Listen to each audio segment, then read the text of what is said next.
Hello students, आज हम एक टॉपिक पढ़ेंगे रिपीटेटिव डीएनए।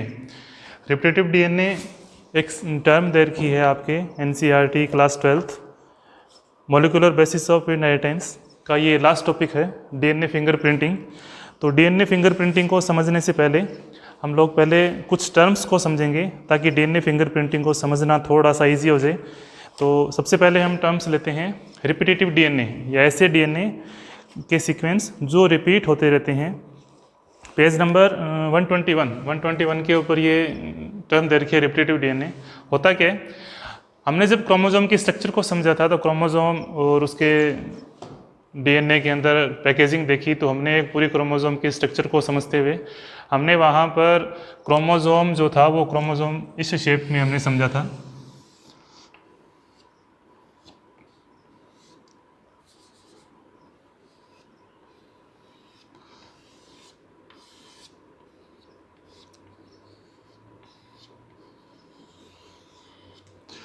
ये एक टिपिकल क्रोमोसोम की स्ट्रक्चर थी जो हमने समझी थी इसमें, और इसके अंदर ये डीएनए अपने आप को कॉइल्ड स्टेज में रहता है।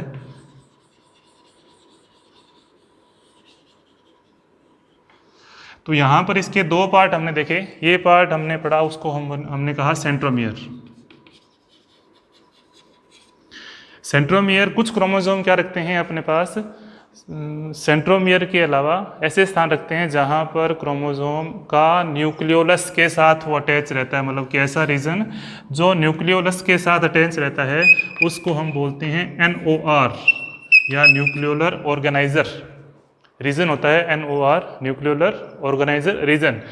इस रीजन में जहां पर न्यूक्लियोलस रीजन अरेंज रहता है या उसके साथ अटैच होता है उसको हम बोलते हैं सेकेंडरी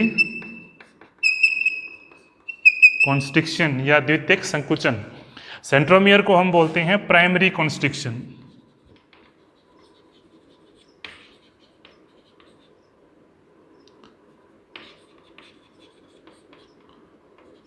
प्राइमरी कॉन्स्ट्रिक्शन कहते हैं, जबकि जहाँ पर NOR पाया जाता है न्यूक्लियोलर ऑर्गेनाइजर केंद्रीय संगठन पाया जाता है वहाँ पर उसे हम बोलते हैं सेकेंडरी कॉन्स्ट्रिक्शन।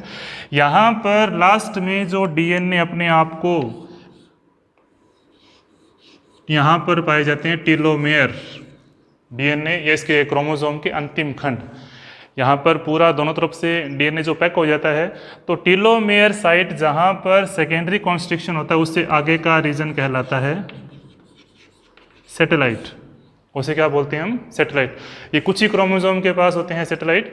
मतलब कि सैटेलाइट का पाया जाना कुछ ही क्रोमोसोम का स्पेशल कैरेक्टर है, और ऐसे क्रोमोसोम को हम बोलते हैं सेट क्रोमोसोम। ऐसे क्रोमोसोम क्या बोलते हैं, सेट क्रोमोसोम।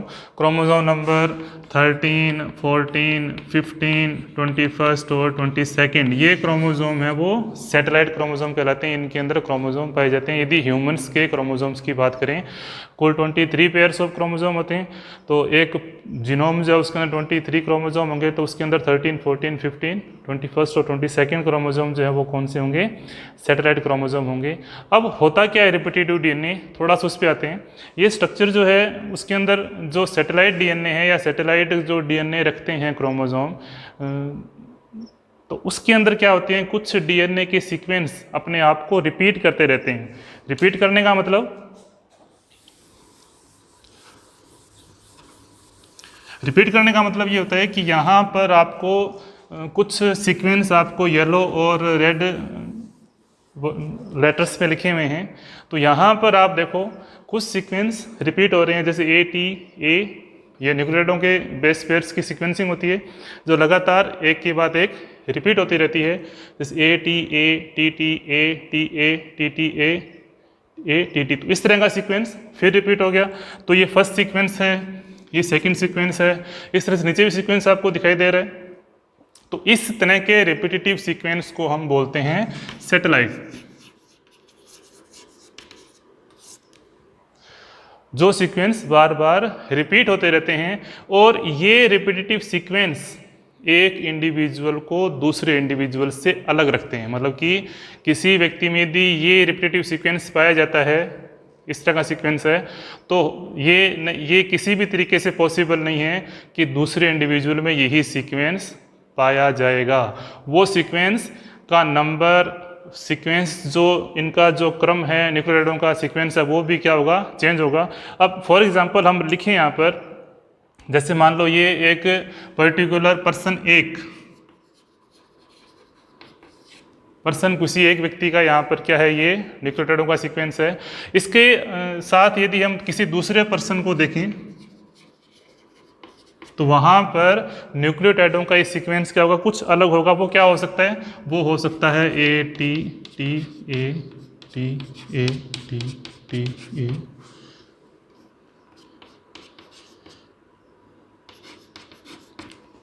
ये सीक्वेंस होगा।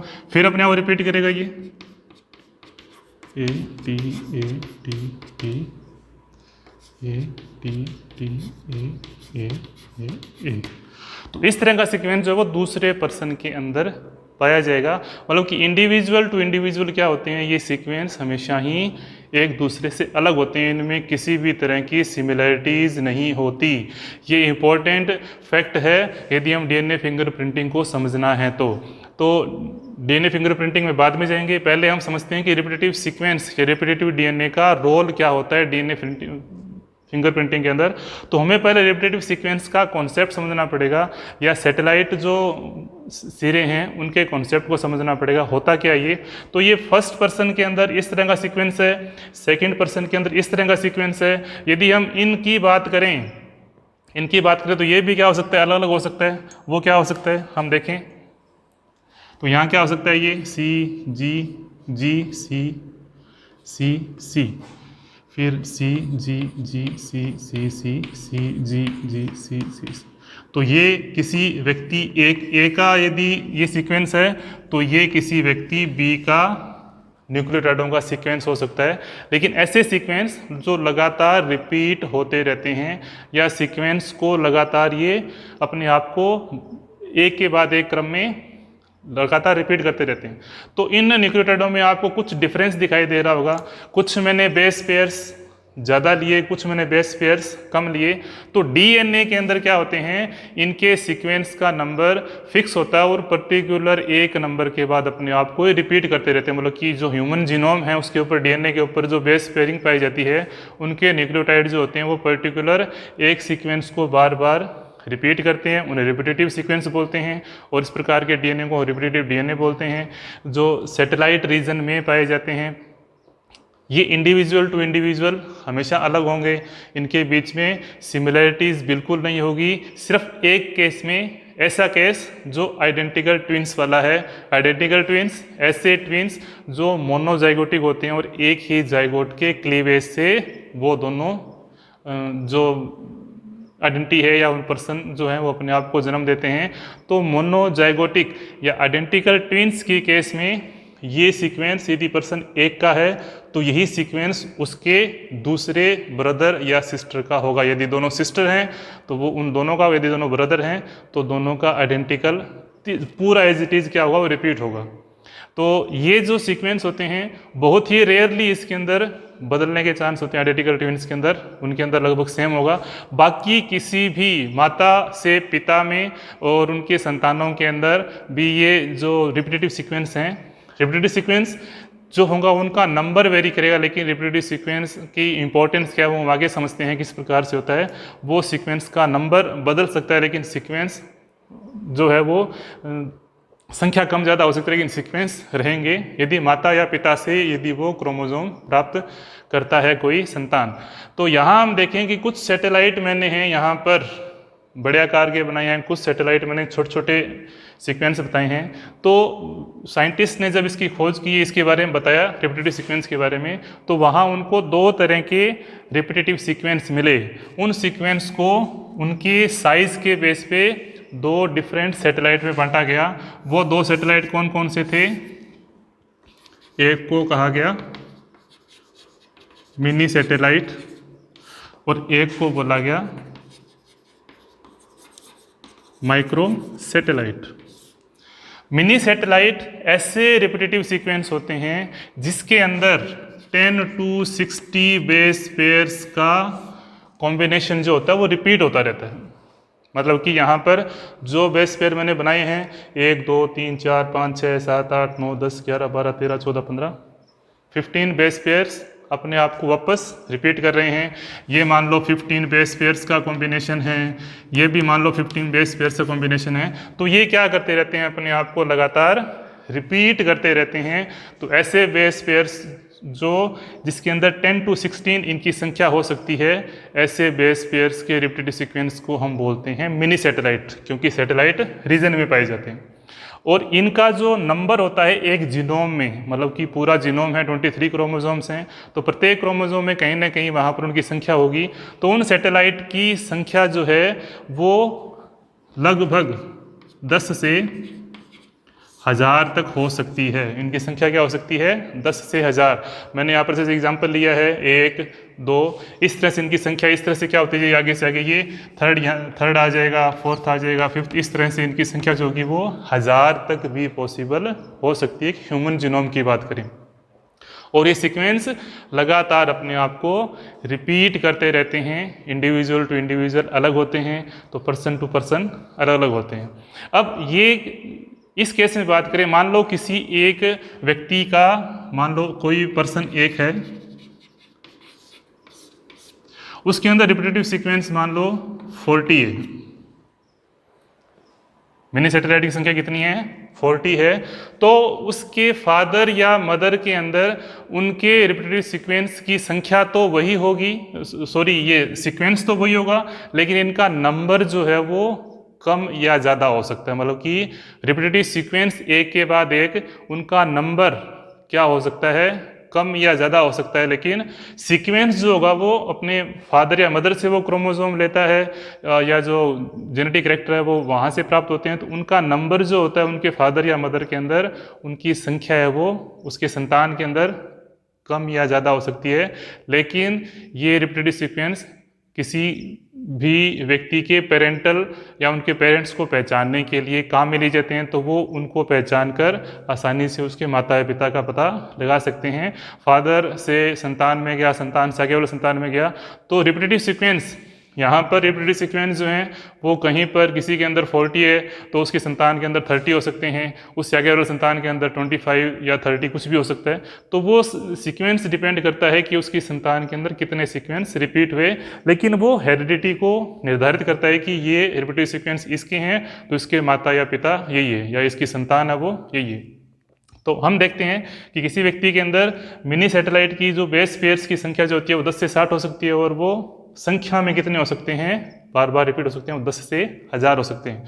ऐसे सैटेलाइट को मिनी सैटेलाइट बोलते हैं, या इनको बुक में नाम दिया गया है VNTRs। इनको बोलते हैं वेरिएबल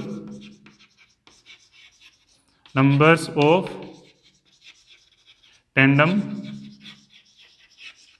रिपीट्स। टैंडम रिपीट्स क्या होते हैं, टैंडम रिपीट्स मेनली उन रिपीट्स को बोलते हैं जो एक के बाद एक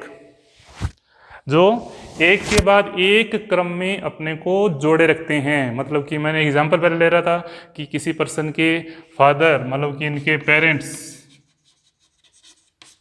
पेरेंट्स के अंदर VNTRs की संख्या यदि 50 है तो उसके संतान के अंदर क्या होंगी, उसके VNTRs की संख्या जो होगी वो 50 से कम भी हो सकती है।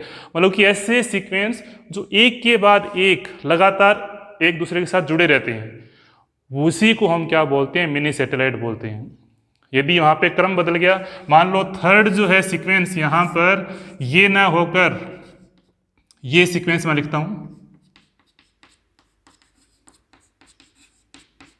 ये सीक्वेंस आ गया, ये रिपीटेटिव सीक्वेंस भी एक तरह से ये कहीं और कहीं रिपीट करेगा। ये सीक्वेंस यदि इसके बीच में कहीं आ जाता है तो फिर ये सीक्वेंस पूरा केवल 2 ही VNTRs होंगे। इनको हम आगे 5 या 6 VNTRs नहीं कहेंगे, क्योंकि यहाँ पर वो टेंडम नहीं है, वो लगातार नहीं है, एक के बाद एक जुड़े हुए नहीं है। यहाँ पर मिनी सैटेलाइट की कंडीशन वही मानी जाती है जहाँ पर वो एक दूसरे के साथ जुड़े हुए हैं और एक बेस पेयर्स के न्यूक्लियोटाइडों के सीक्वेंस को बार बार रिपीट करते हैं, तो उनको हम क्या बोलते हैं, VNTRs या मिनी सेटेलाइट। तो इसीलिए इंडिविजुअल टू इंडिविजुअल क्या होते हैं, अलग अलग होते हैं। जब जेनेटिक रिकॉम्बिनेशन होता है, मियोसिस होता है, क्रोमोसोम आपस में जेनेटिक एक्सचेंज करते हैं, तो इन VNTRs का नंबर पेरेंट्स से उनके संतानों में कुछ बदल जाता है। इसीलिए कुछ VNTRs तो वो अपने मदर से प्राप्त करता है और कुछ VNTRs वो अपने किससे प्राप्त करता है, फादर से प्राप्त करता है। मदर और फादर के मिक्स VNTR जो संतान के अंदर आएंगे, तो उनको पहचान कर हम माता या पिता के DNA को यदि उठाएं, उनके VNTRs को किसी संतान के VNTR से कंपेयर करेंगे, तो हम आसानी से किसी व्यक्ति के प्रोगेनी का या उसके हम हेरिडिटी का पता लगा सकते हैं कि इसके संतान के माता पिता कौन है या माता पिता की ये संतान कौन है। यदि कोई किसी तरह का कोई मिस हैपनिंग होती है या आपस में कोई कॉन्ट्रोडिक्शन होता है, मतभेद होता है संतानों के बीच में या माता पिता के बीच में, तो वहाँ से ये DNA फिंगरप्रिंटिंग में उसको यूटिलाइज करते हैं VNTRs की स्कैनिंग करके। तो VNTRs बड़े आकार के variable number of tandem repeats होते हैं, इनकी संख्या मैंने बता दी आपको। ऐसे VNTRs को हम क्या बोलते हैं, मिनी सैटेलाइट। इसके अपोजिट जो है वो माइक्रो सैटेलाइट जो है, micro satellite 1 to 6 base pairs के होते हैं। जैसे मैंने यहाँ पर बताया, ये माइक्रो सैटेलाइट फर्स्ट है, ये माइक्रो सैटेलाइट सेकंड है, ये माइक्रो सैटेलाइट थर्ड है। ये किसका एग्जाम्पल है, माइक्रो सैटेलाइट का।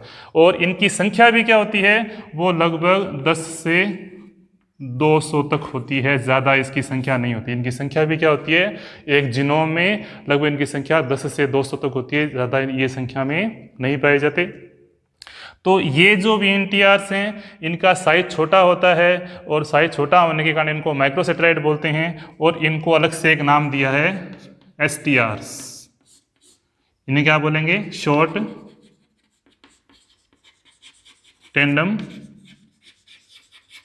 रिपीट्स। मतलब कैसे सीक्वेंस जो VNTR से छोटे साइज के होते हैं, लेकिन इनका भी क्या होता है, लगातार ये एक के बाद एक अपने आप को रिपीट करते रहते हैं। सेम कैरेक्टर्स होंगे उनके, लेकिन मिनी सैटेलाइट के अंदर एडेनिन थाइमिन रिच होते हैं और माइक्रो सैटेलाइट जो होते हैं वो साइटोसिन ग्वानिन रिच होते हैं। ऐसा कि ह्यूमन जीनोम प्रोजेक्ट जब हुआ तो उसके अंदर इस तरह की खोज की गई कि ये सैटेलाइट इस तरह से इनके सीक्वेंस से पता चला। ह्यूमन जीनोम प्रोजेक्ट के अंदर पूरे ह्यूमन जीनोम का सीक्वेंस पता चला, तो उनको भी वैज्ञानिकों को थोड़ा ये रियलाइज़ हुआ कि इसके अंदर जो छोटे सैटेलाइट हैं वो साइटोसिन ग्वानिन रिच हो सकते हैं और जो बड़े सैटेलाइट हैं, मिनी सैटेलाइट हैं, वो एडेनिन थाइमिन रिच हो सकते हैं। तो NCERT ने इसको मेंशन भी किया है, वो एडेनिन थाइमिन रिच हो सकते हैं या फिर साइटोसिन ग्वानिन रिच हो सकते हैं। तो ये मिनी सैटेलाइट और माइक्रो सैटेलाइट थे।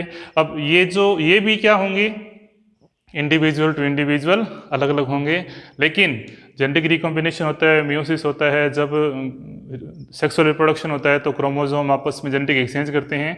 तो फादर या मदर के कुछ जो VNTRs या STRs हैं, उसमें से कुछ VNTR और STR ही क्या होते हैं, संतान को मिलते हैं। तो उस संतान को हम इनकी पहचान करके आसानी से हम DNA फिंगरप्रिंटिंग के द्वारा आसानी से हम उनके पेरेंटल कैरेक्टर्स को पहचान सकते हैं कि इसका फादर या मदर कौन है।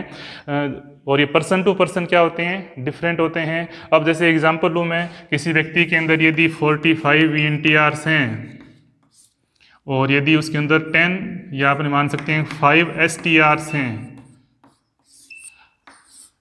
यहाँ पर टेंडम T को अपने जरूर मेंशन करना। टेंडम मीन्स एक के बाद एक, इसका मतलब ऐसे वेरिएबल नंबर ऑफ रिपीट्स जो एक के बाद एक कितने हैं उस व्यक्ति के अंदर, 45। तो 45 में से क्या होगा, वो कुछ 45 में से वो 45 सीक्वेंस जो है वो किससे लेगा, या तो फादर से लेगा या फिर मदर से लेगा। तो उनका नंबर कितना आया, 45। और 5 STRs हैं, तो दूसरे व्यक्ति, ये व्यक्ति A है और व्यक्ति B के अंदर उनकी संख्या कभी भी ये नहीं होगी। ये इंपॉर्टेंट है। इसीलिए हम इंडिविजुअलिटी को चेक करने के लिए हम रिपीटेटिव सीक्वेंस को चेक करते हैं। और रिपीटेटिव सीक्वेंस की चेकिंग जो होती है वो DNA फिंगरप्रिंटिंग में होती है। DNA फिंगरप्रिंटिंग का मेन कॉन्सेप्ट ही क्या होता है, variable number of tandem repeats या सैटेलाइट DNA को पहचान कर उसके अंदर कितने रिपीट्स हो रहे हैं। तो वो प्रत्येक व्यक्ति के अंदर क्या होंगे, अलग होंगे, यदि वो दो अलग अलग वंशावली से या पेडिग्री से वो व्यक्ति आया है।